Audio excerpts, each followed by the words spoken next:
Hi everyone, welcome to week 2.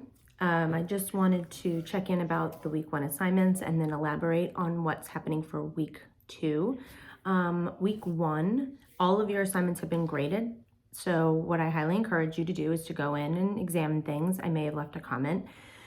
One thing that I would really like you to make sure you can view is I put direct comments on your paper.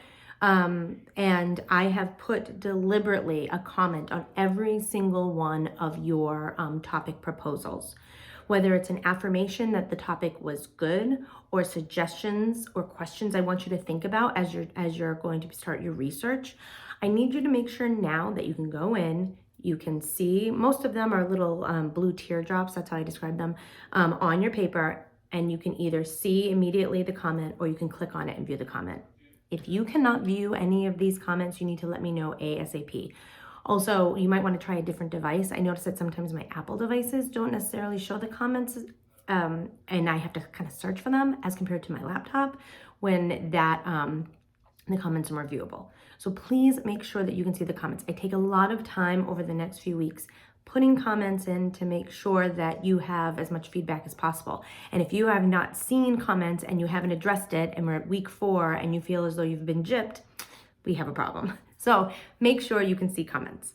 In regards to this week, everything needs to be in APA format. A lot of you constructed your research proposals in MLA or no format. I had a few APAs, but this week it's very important that it's APA. That means you need the appropriate title page. That means that you need to make sure your annotations are in APA format. And if you feel as though you need more information on APA that's beyond what's in our modules here, please let me know and I can send you some stuff. Okay, so the 2 assignments that I'm going to focus on for this discussion is your research log and your annotated bibliography. Very long story turned short is you are going to be responsible for locating evidence, research, sources that you are going to use in your paper as evidence that proves that your side of the argument is correct. Now, you can technically use the same pieces of text that you're going to use as evidence for both the research log and the annotated bibliography. So you don't have to come up with multiple different sources. You can use the same ones.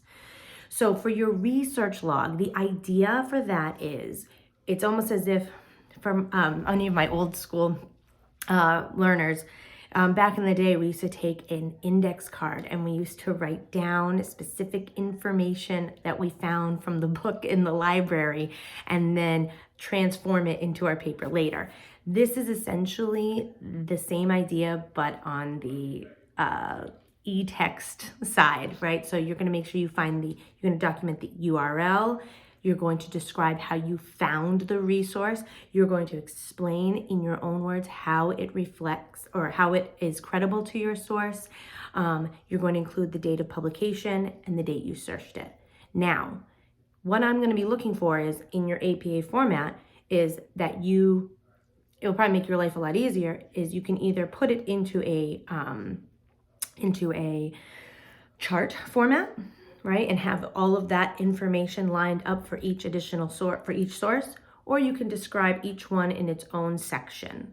But I am looking for a minimum, I believe it's 4. Yeah, 4 credible sources where you identify those 5 bits of information. It's really not a lot.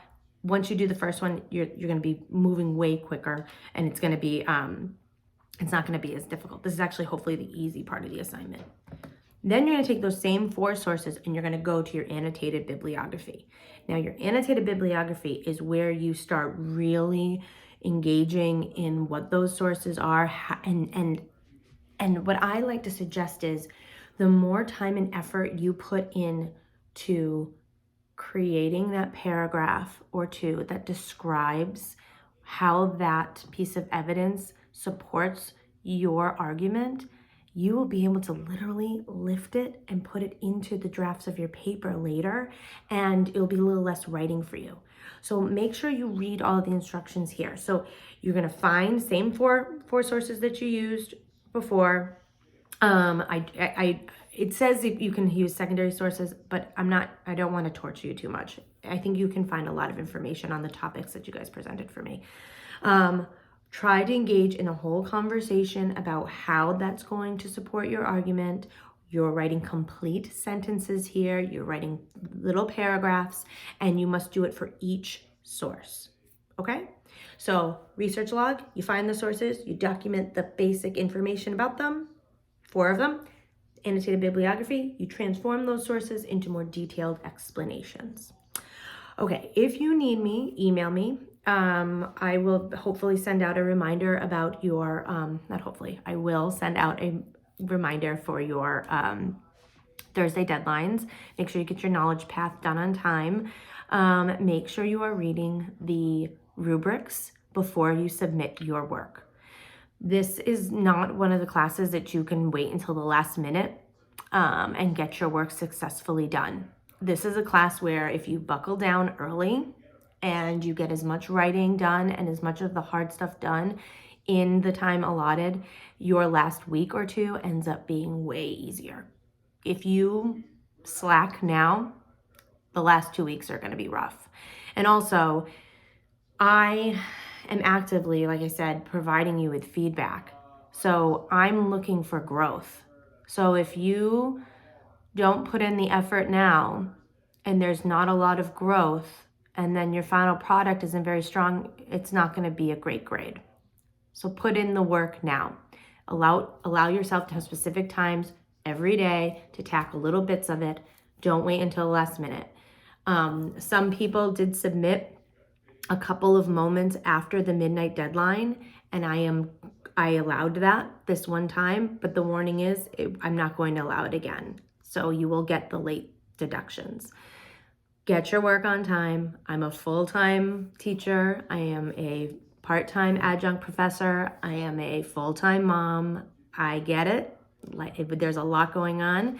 And if you need extra support or time, you can reach out to me, but we have to balance our time. Okay, I'm here to support you. I hope that didn't sound too aggressive. I just want you to know that this is a tough course. It is. It's a lot of work. All right. I look forward to what you submit. Bye.